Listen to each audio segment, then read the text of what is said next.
Hello, YouTube. Wow, it's actually December 26th now, a day after Christmas. So, I guess it's still okay that I'm in a Christmas outfit. I want to thank my sister for this Star Wars Christmas t-shirt. It's a long story, but she knows why I am thanking her. We just wanted to greet all of you guys also a very Merry Christmas, Happy Holidays to your families, and I can't believe that in a few days it's already going to be 2021. Wow. Actually, before we go on to celebrating the new year, we just wanted to thank you for being a big part of our 2020. So for this year, it's been a very interesting year. And we really decided to focus on the YouTube channel, since we're staying at home. We really took the time to come out with, we would like to think, good production quality videos, great content. We tried our best to come out with a vlog once a week at least. So we would like to thank you guys for supporting us throughout the year. If you're not subscribed yet, please do, and make sure that you also like our Facebook page, Team Teaching. All of our updates are there, so whenever there's like a new vlog, a new review, and I also curate pop culture news, and I also share exciting news from some of our favorite brands also. So yeah, we just wanted to thank you guys, and we wanted to end things with a bang. So that is why we are doing a non-spoiler review for Cobra Kai Season 3. So Netflix actually gave us advanced screeners, so thank you so much Netflix for that. So the new season actually drops on the new year, so January 1. Mark that on your calendars, mark that on your planners. The third season of Cobra Kai hits Netflix. So yeah, but before we proceed to the review / discussion of Cobra Kai Season 3, I just wanted to say that when I first heard that there was like a Cobra Kai series that was being shown, back then it was still on YouTube Red, I couldn't honestly I couldn't take it seriously. I thought that it was an elaborate ploy by Barney Stinson from How I Met Your Mother, which is also streaming on Netflix, by the way. So Barney is he thinks that the real Karate Kid is not Daniel LaRusso, but actually Johnny Lawrence. So that was like a very interesting thought. I mean, Barney is an interesting character already, so how his brain works in like a different way, really. So yeah, I actually thought it was like I couldn't take it seriously when this news of the series came out. So but then it got good reviews and then was eventually made available on Netflix. So I'm also thankful for that. So I'm going back to the Barney Simpson thing.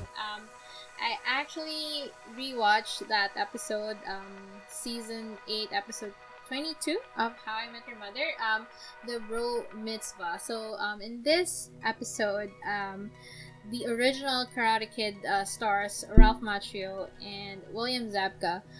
They portray different versions of themselves, so it's super hilarious because, well, as I said earlier, Barney thinks that the real Karate Kid is actually Johnny Lawrence, who, well, in the movie was like the bad guy. So it's very interesting because it opens up the question, who is the real villain in the movie? So which of course in turn opens up this very interesting character study about Johnny Lawrence, so who actually turns out to be a really likable guy as we get to know him in the first 2 seasons of Cobra Kai. So it turns out he didn't have many good male role models. His father walked out on him. His stepdad is a jerk, and his sensei, John Cleese, is the original Cobra Kai sensei.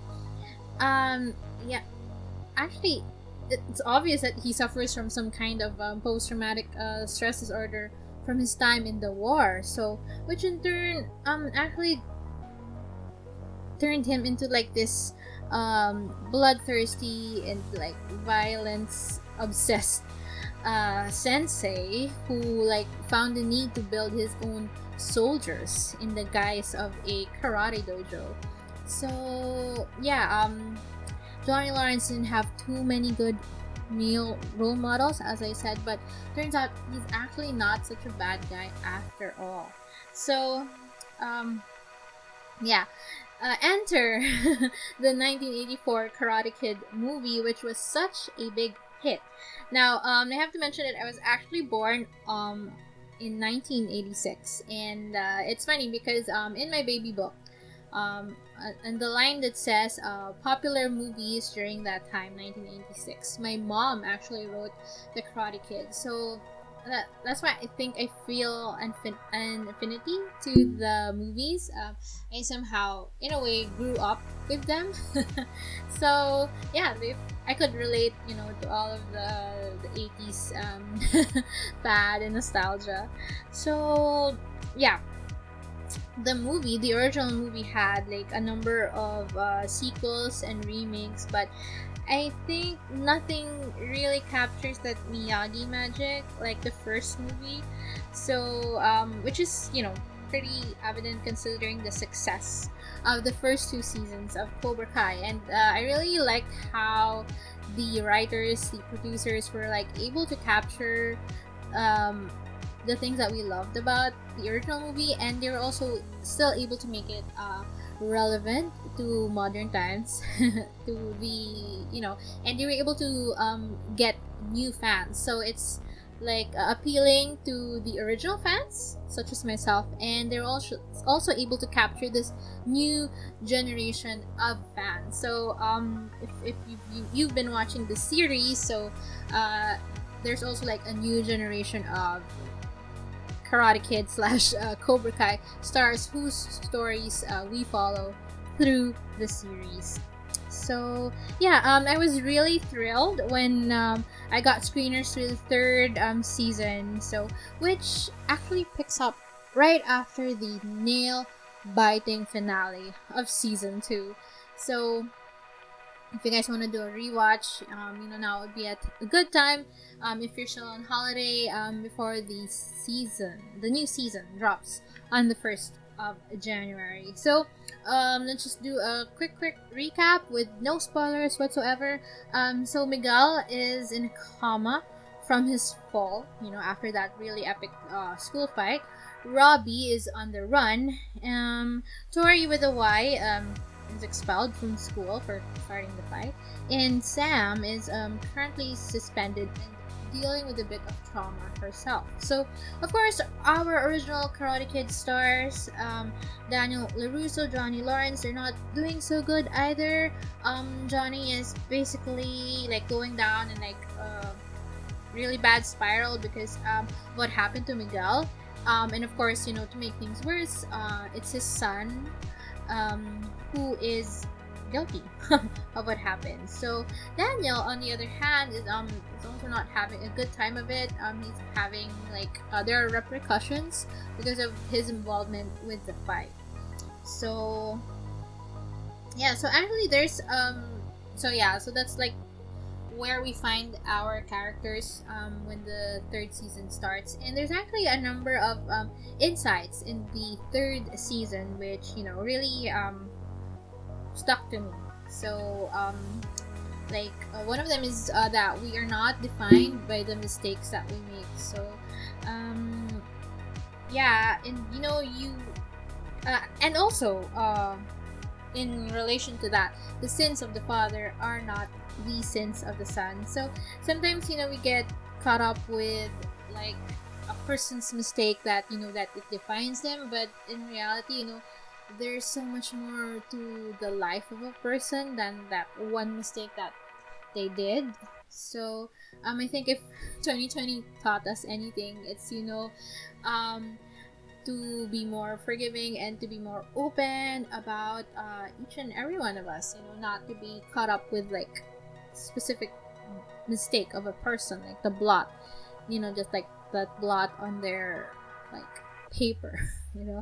And also another thing, which I think our two the original Karate Kid stars are kind of guilty of, is that you can't live in the past.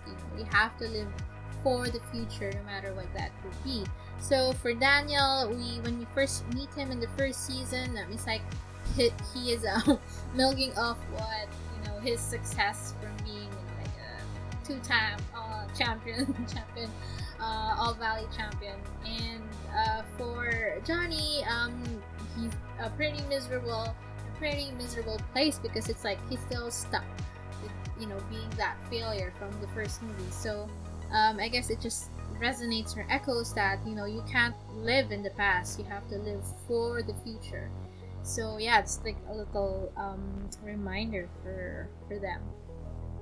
Okay, so the third season also sheds a bit of a light in John Cleese, so like the original Cobra Kai sensei. So we know that he was in the war, and the third season gives us a glimpse of his life and what happened to him in the war. So a number of things that are interesting in the third season is like another point that we all have a sob story, but that doesn't give us the right to be a bully. So I'm actually which reminded me of like this a part of the Mark Manson's book, The Subtle Art of Not Giving a Okay, so a part of the book actually says that the trauma that happens to us in our lives, the trauma that we experience, we're not responsible for that. We're not responsible for the bad things that happen to us. However, and I believe that this is only applicable to a certain degree, and there are a lot of different scenarios, but I do believe, and the book also states, that you are, while you are not responsible for what happens to you, you are, however, responsible to making sure that you get the support and the therapy that you may need to put your life back together. So again, I said it doesn't always apply to all situations, but if you can get the support and help that you need, or give yourself that boost to get out of the hole that you are in, then that's on you. That's your responsibility. So yeah, I just suddenly remember that when while I was watching the series. So yeah, again, we all have a sob story, but that doesn't give you the right to become a bully. So yeah, just another reminder also.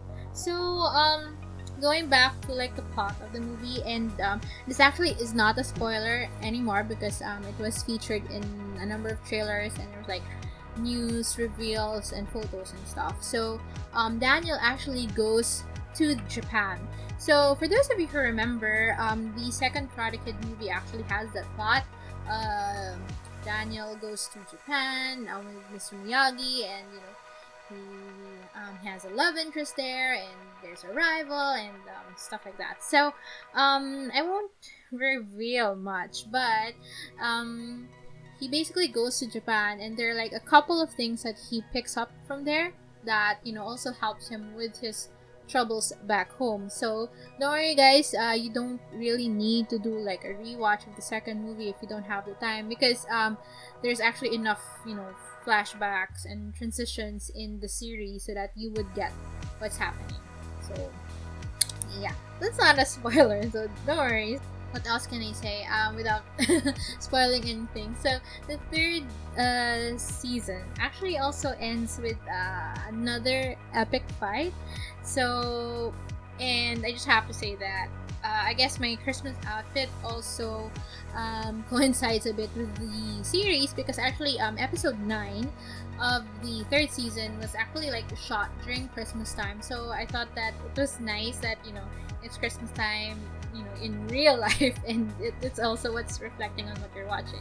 So anyways, I'm going back to that epic last fight in the third season. I thought it was fun because they actually used Christmas songs as like the background music, but they were like covers, they were like electric guitar covers. So yeah, that was fun. It was also very 80s of it. So yeah, and I guess I'm happy to say that the third season is on par with its predecessors, like the first 2 seasons. My only concern with like the overall Cobra Kai series is that I think the type of plot or the type of story that it has, it's only like limited. You could only like explore so much. It's already been renewed for a 4th season, and rightfully so, because the 3rd season ends with a bit of a cliffhanger. But in my opinion, and again, this is my opinion, I don't think that it can go through like, maybe it can go through like a 5th final season and, you know, close it up there. I think going beyond that, I think it's like, that's already like jumping the shark. Because, you know, Daniel and Johnny, they can only be frenemies for, you know, for so long. You can't keep on having this like weird relationship with this person, so they really have to wrap it up, I think. But again, that's just me. But I did enjoy the 3rd season. And I guess before I end this review / discussion, I would just like to leave you with this thought. I'm actually currently reading Stephen King's On Writing. So it's actually it's his book on, like, you know, how he writes his stories. So I'm actually a big Stephen King fan. If you didn't know, I did a tribute video for Stephen King. You can check that out here. So going back to the book, there's a part of the book, and, you know, I just like read it last night, which he says that it's important to remember that no one is actually really the bad guy or the villain. Like, in real life, each of us regard ourselves as like the hero, or, you know, the main character, the protagonist. And I guess that goes the same for Daniel, for Johnny. You know, there's, you know, they think that, you know, they were the ones that were wrong, that, you know, they were just trying to do the right thing. So there's an interesting insight. Another interesting insight is that, like, there are three sides to the story. So there's like Daniel's side, there's Johnny's side, and then there's the truth. So yeah, and I think one of the things that why Cobra Kai appeals to its fans is because, you know, the series allows them to like explore the characters more. You know, they're not just like two-dimensional good guy, bad guy. So yeah, I guess that's it. I've already been talking for some time here. Thank you so much, guys, again, for tuning in, for supporting the channel, and I hope you liked my review / discussion. And yeah, please subscribe to the channel, tell your friends about us. Hopefully we'll be having more giveaways soon. And again, wishing you a very Merry Christmas, Happy Holidays, and Happy New Year. So thank you again. Bye.